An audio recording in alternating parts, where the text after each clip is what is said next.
여러분, 집에 두기만 해도 재물운을 불러온다는 식물이 있다는 거 들어보셨나요?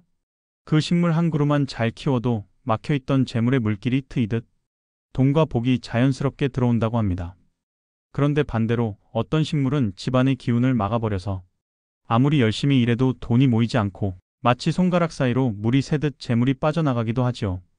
혹시 요즘 들어 통장이 늘 가볍게 느껴지신다면 집안에 두신 식물이 원인일 수도 있습니다. 풍수에서 식물은 단순한 장식이 아닙니다. 살아있는 기운, 바로 목의 기운을 지니고 있는데요. 잘 고르면 집안을 밝히고 복을 불러오지만 잘못 고르면 오히려 재물을 가로막을 수도 있습니다. 저는 여러 가정과 사업장을 다니며 풍수를 연구해 온 사람입니다. 그 과정에서 단순히 화분의 위치나 식물 하나만 바꿨을 뿐인데 가게가 한결 여유로워지고 지출이 줄었다는 이야기를 많이 들었죠. 오늘은 그 경험을 바탕으로 여러분께 꼭 필요한 내용을 알려드리겠습니다. 본격적으로 시작하기 전에 부탁드리고 싶은 게 있습니다. 이 영상이 도움이 되신다면 구독과 좋아요 눌러주시고 댓글로 우리 집엔 이런 식물이 있어요 라고 남겨주세요. 제가 풍수 전문가로서 작은 조언이라도 드리겠습니다. 오늘 영상을 끝까지 보신다면 재물복을 불러오는 식물과 반드시 피해야 할 식물까지 모두 알게 되실 겁니다. 여러분의 집도 돈이 머무는 복된 자리로 바뀌기를 진심으로 바랍니다. 여러분, 풍수에서 식물은 단순히 집안을 꾸미는 인테리어 소품이 아닙니다. 식물은 살아 숨쉬는 기운을 가진 존재이고 그 기운은 집안에 머무는 사람들의 삶과 아주 깊게 연결되어 있습니다. 풍수학에서는 오행, 즉 목, 화, 토, 금, 수의 5가지 기운으로 세상을 설명합니다. 그 중에서 식물이 지닌 기운은 바로 목. 목의 기운은 성장, 발전, 희망을 뜻합니다. 새싹이 움트고 나무가 무럭무럭 자라듯 목의 기운은 사람들의 삶을 앞으로 나아가게 하는 힘을 줍니다. 그래서 식물이 집 안에 들어오면 단순히 푸릇한 색감이 더해지는 것이 아니라 그 집에 사는 이들의 생활 에너지와 금전운까지 바뀌게 되는 것이지요. 예를 들어 잎이 둥글고 넓은 식물은 복과 재물을 불러오는 상징으로 여겨집니다. 돈을 닮은 둥근 엽전, 넉넉한 바구니와 같아서 집안에 들어오는 금전의 흐름을 한결 안정되게 만들어줍니다. 반대로 잎이 뾰족하고 가시가 많은 식물은 날카로운 기운을 내뿜습니다. 사람들 사이의 말다툼을 부르고 좋은 기운이 집에 들어오지 못하게 막아버리기도 하지요. 또한 식물의 상태도 아주 중요합니다. 싱싱하고 푸른 잎은 집안에 맑고 건강한 에너지를 불러오지만 시들거나 잎이 마른 식물은 재물운을 가라앉히고 마음까지 무겁게 만들 수 있습니다. 그래서 살아있는 식물과 죽은 식물은 풍수적으로 전혀 다른 의미를 가지게 됩니다. 저는 여러 가정을 다니면서 식물이 어떻게 집안의 기운을 바꾸는지를 직접 보아왔습니다.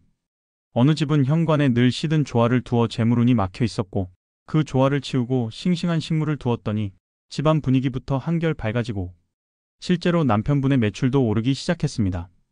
이처럼 풍수에서 식물은 작은 장식물이 아니라 집안의 복을 불러오고 재물의 문을 열어주는 열쇠와도 같습니다. 따라서 어떤 식물을 선택하느냐, 어디에 두느냐, 어떻게 관리하느냐에 따라 그 집의 재물운이 크게 달라질 수 있습니다. 오늘 제가 소개해드릴 좋은 식물과 조심해야 할 식물들은 바로 이런 풍수의 원리에 근거한 것입니다. 잘 이해하고 하나씩 적용해 보신다면 여러분의 집도 조금씩 달라지기 시작할 것입니다. 여러분, 이제 본격적으로 부자들이 집안에서 몰래 키운다는 재물 식물들을 소개해드리겠습니다. 이 식물들은 풍수적으로 특별한 의미를 갖고 있고 실제로 많은 사례에서 재물복과 연결되어 왔습니다. 하나하나 들어보시면서 여러분 댁에도 어떤 식물이 있는지 살펴보시면 좋겠습니다. 첫 번째, 몬스테라. 몬스테라는 커다란 둥근 잎이 특징이지요. 그 둥근 모양이 옛날 엽전과 닮아 재물과 풍요를 불러온다고 여겨집니다. 특히 잎이 커지고 구멍이 많아질수록 마치 통장의 숫자가 늘어나듯 재물이 늘어난다는 상징을 갖고 있습니다. 몬스테라는 거실이나 현관에 두는 것이 좋습니다. 현관에서는 외부에서 들어오는 좋은 기운을 받아들이고 거실에서는 가족 모두의 금전운을 함께 높여줍니다. 관리도 어렵지 않아서 2주에 한 번 물을 주고 은은한 햇빛만 있으면 잘 자랍니다. 실제로 은퇴하신 한 선생님이 몬스테라를 키우신 뒤 묵혀두었던 땅값이 크게 올라 노후 걱정을 덜게 되었다는 사례가 있습니다. 그분은 지금도 이 아이가 우리 집 통장을 채워주는 것 같다고 말씀하십니다. 두 번째, 여인초극낙조. 여인초는 잎이 넓게 퍼지면서 활짝 열린 문처럼 보입니다. 풍수에서는 이를 재물운을 끌어들이는 큰 통로로 풀이합니다. 그래서 여인초는 집안으로 돈이 들어오는 문을 활짝 열어주는 역할을 합니다. 또한 공기 정화 능력이 뛰어나 집안의 탁한 기운을 빨아들이고 맑은 기운을 내뿜어 줍니다. 덕분에 재물운뿐 아니라 건강운에도 좋은 영향을 줍니다. 다만 주의할 점이 하나 있습니다. 여인초가 너무 크게 자라서 주인보다 키가 커지면 집안 기운을 오히려 뺏어갈 수 있습니다. 그래서 가지치기를 하며 적당한 크기로 유지하는 것이 필요합니다. 은퇴한 한 공무원 가정에서는 여인초를 두고 난 뒤 오랫동안 괴롭던 기관지 증상이 좋아지고 병원비가 줄어드는 변화를 겪었습니다.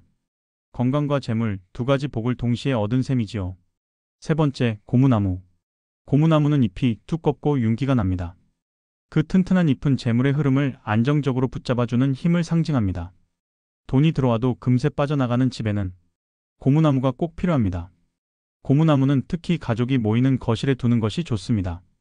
가족이 함께 지내는 공간에서 금전운을 안정시키고 집안 경제의 중심을 든든하게 잡아주지요. 주의할 점은 잎에 먼지가 쌓이지 않도록 관리하는 것입니다. 잎이 탁해지면 돈의 흐름도 막히니 일주일에 한 번은 물수건으로 닦아주시는 게 좋습니다. 네 번째, 금전수. 이름부터가 벌써 재물과 연결된 식물입니다. 금전수는 둥근 잎이 엽전처럼 생겼고 강한 생명력으로 웬만한 환경에서도 잘 자라기 때문에 풍수에서는 어떤 어려움 속에서도 재물을 지켜내는 식물로 봅니다. 특히 금전수는 사업장 입구나 거실에 두면 효과가 큽니다. 집 안으로 혹은 가게 안으로 들어오는 재물의 기운을 붙잡아 주기 때문이지요. 또 번식력이 좋아 잎 하나만 꽂아도 새순이 자라납니다. 이는 마치 작은 돈이 불어나 큰 자산이 되는 복리 효과와 같다고 풀이합니다. 다섯 번째, 난초. 마지막으로 소개할 식물은 고귀함의 상징, 난초입니다. 난초는 예로부터 부귀영화의 꽃말을 가졌고 집안의 품격과 주인의 기운을 함께 올려준다고 전해집니다. 특히 난초는 주인과 운명을 같이 한다고 합니다. 주인이 기쁘고 행복할 때 난초도 화사하게 피어나고 주인의 재물운이 상승할 때 난초 역시 더욱 아름다운 꽃을 피웁니다. 난초는 집안의 동쪽이나 남동쪽 창가에 두면 금전운이 크게 열립니다. 햇살을 받으며 잘 자라기 때문에 이 위치가 가장 좋습니다. 다만 관리가 조금 까다로워서 일주일에 한 번 정도 물을 주고 습도와 영양 관리에도 신경을 써야 합니다. 꽃이 지면 바로 가지치기를 해주어야 새로운 꽃대에서 더 큰 복이 자라납니다. 여러분, 이렇게 5가지 식물을 소개해드렸습니다. 몬스테라, 여인초, 고무나무, 금전수, 그리고 난초. 이 식물들은 모두 둥글고 넉넉한 잎, 강한 생명력, 맑은 기운이라는 공통점을 갖고 있습니다.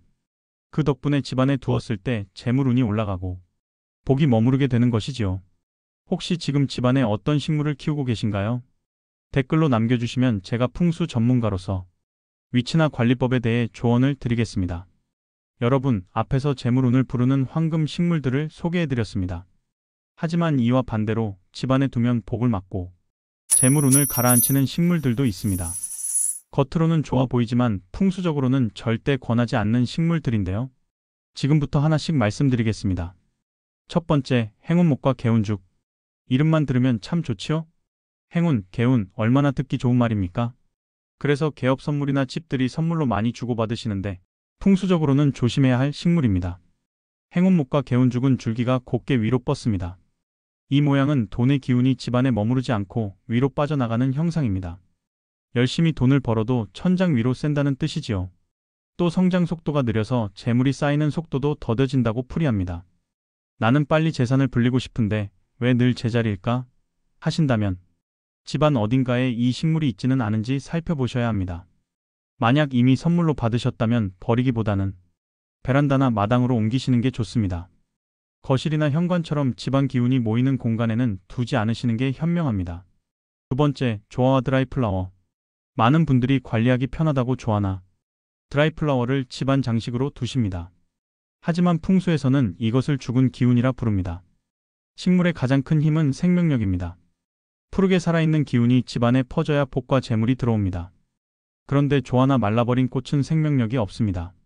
오히려 죽은 기운을 머금고 있어서 집안의 기운을 무겁게 가라앉히고 재물운을 끊어버립니다. 특히 드라이플라워는 수분이 다 빠져나간 상태라 풍수적으로는 집안의 재물도 마른 나무처럼 바짝 말라간다는 상징을 갖습니다.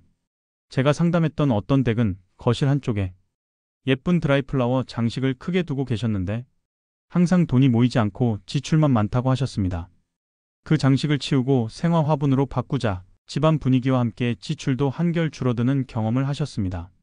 만약 조화나 드라이플라워를 꼭 쓰고 싶으시다면 거실이나 현관 같은 중요한 자리가 아닌 침실이나 화장실처럼 돈과 직접 관련이 없는 공간에 두시는 게 낫습니다. 세 번째, 선인장. 선인장은 관리하기 쉽고 인테리어 효과도 좋아서 많은 분들이 키우십니다. 하지만 풍수적으로는 집안에 두기 적합하지 않은 식물입니다. 그 이유는 바로 가시입니다. 선인장의 날카로운 가시는 어우는 좋은 기운까지 찔러서 내보내버립니다. 마치 돈이 들어오려는 순간 가시에 찔려 도망가듯 재물의 기운을 집안에 머물지 못하게 합니다. 또 날카로운 기운은 가족 간의 다툼을 일으킨다고도 합니다.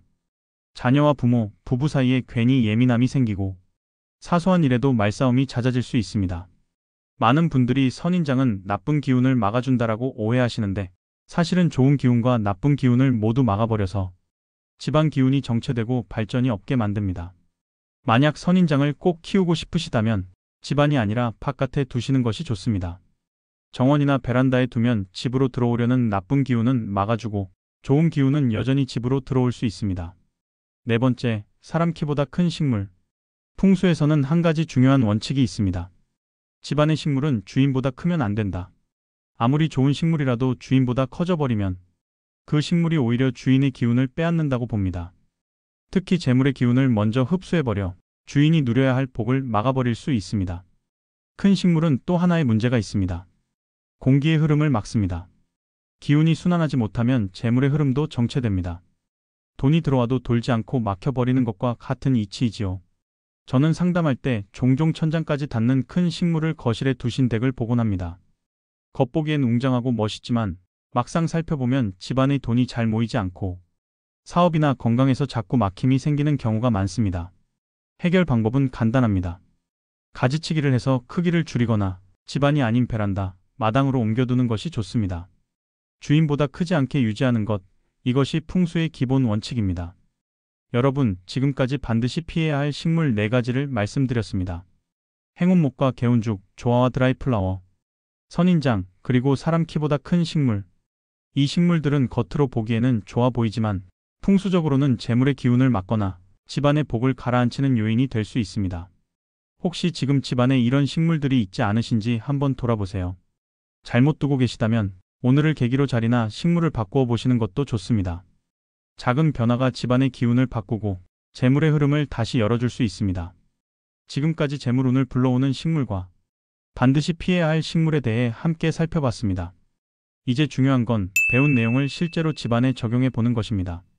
작은 실천이 모여서 집안 기운을 바꾸고 결국 재물복으로 이어지기 때문이지요. 먼저 오늘 영상을 보신 뒤 집안을 한 바퀴 천천히 둘러보시길 권합니다. 현관, 거실, 주방, 베란다. 곳곳에 어떤 식물이 자리하고 있는지 살펴보세요. 혹시 이름은 좋은데 풍수적으로는 돈을 막는 행운목이나 개운죽이 있지는 않으신가요? 관리하기 편하다고 세워둔 조화나 드라이플라워는 없는지요? 또 선인장처럼 가시가 많은 식물이 가족과 함께하는 공간에 놓여 있지는 않습니까? 마지막으로 혹시 집안 주인보다 더 크게 자라난 화분은 없는지도 확인해 보시길 바랍니다. 이런 식물들이 있다면 과감하게 자리를 옮기거나 정리해 주셔야 합니다. 그 대신 오늘 소개해드린 몬스테라, 여인초, 고무나무, 금전수, 난초 같은 황금 식물들을 거실, 현관, 창가 등 알맞은 자리에 두신다면 집안 기운이 한결 맑아지고 재물의 흐름도 달라지게 됩니다. 또 한 가지 중요한 점은 정성껏 가꾸는 마음입니다.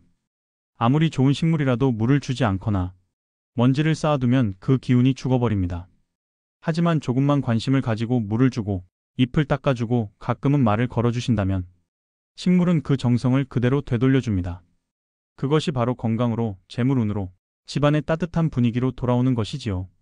여러분, 지금 한번 실천해 보시지 않겠습니까? 영상을 다 보신 뒤 집안에서 키우고 있는 식물들을 확인하시고 댓글로 남겨주세요. 우리 집에는 몬스테라가 거실에 있습니다. 저는 난초를 동쪽 창가에 두고 있어요. 이렇게 적어주시면 제가 풍수 전문가로서 작은 조언이라도 드리겠습니다. 여러분의 참여가 다른 분들께도 큰 도움이 됩니다. 댓글 속에서 서로의 집 이야기를 나누고 또 제가 함께 지혜를 보태드리면 이 채널은 그 자체로 좋은 기운이 흐르는 공간이 될 것입니다.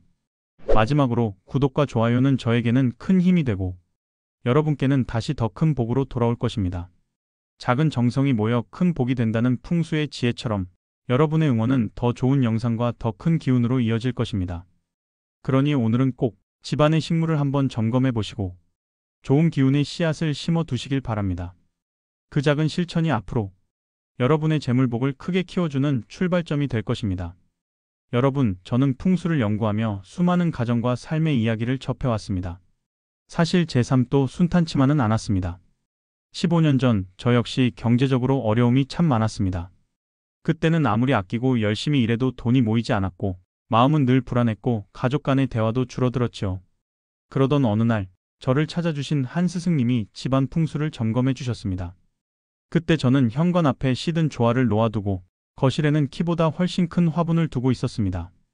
스승님은 그 자리들을 바꾸라고 하셨습니다. 말씀대로 조화를 치우고 거실 화분은 밖으로 옮기고 대신 몬스테라 한 그루를 들여놓았습니다.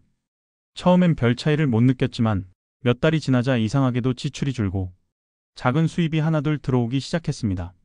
집안 분위기도 훨씬 밝아졌고 가족들 대화도 늘어났습니다. 그 경험이 제 인생을 바꿨습니다. 아, 풍수는 단순한 미신이 아니라 생활을 바꾸는 지혜구나. 그 후로 저는 풍수를 깊이 공부하며 지금까지 수많은 분들과 이 경험을 나누고 있습니다. 여러분, 저는 전문가이기 전에 한때는 여러분과 같은 고민을 했던 사람이었습니다. 그래서 오늘 말씀드린 내용이 공감이 되고 또 실천할 가치가 있다고 자신 있게 말씀드릴 수 있습니다. 작은 변화 하나가 인생을 바꾼다는 것을 저는 제 삶에서 직접 경험했으니까요. 이제 여러분의 이야기를 들려주실 차례입니다. 집에 어떤 식물을 두고 계신지, 어디에 두셨는지 댓글로 남겨주세요. 제가 풍수 전문가로서 작은 조언이라도 드리겠습니다. 여러분의 댓글 하나가 다른 분들께도 큰 도움이 될 수 있습니다. 늘 여러분 가정의 밝은 기운과 넉넉한 재물복이 함께 하시기를 진심으로 기도드립니다. 감사합니다.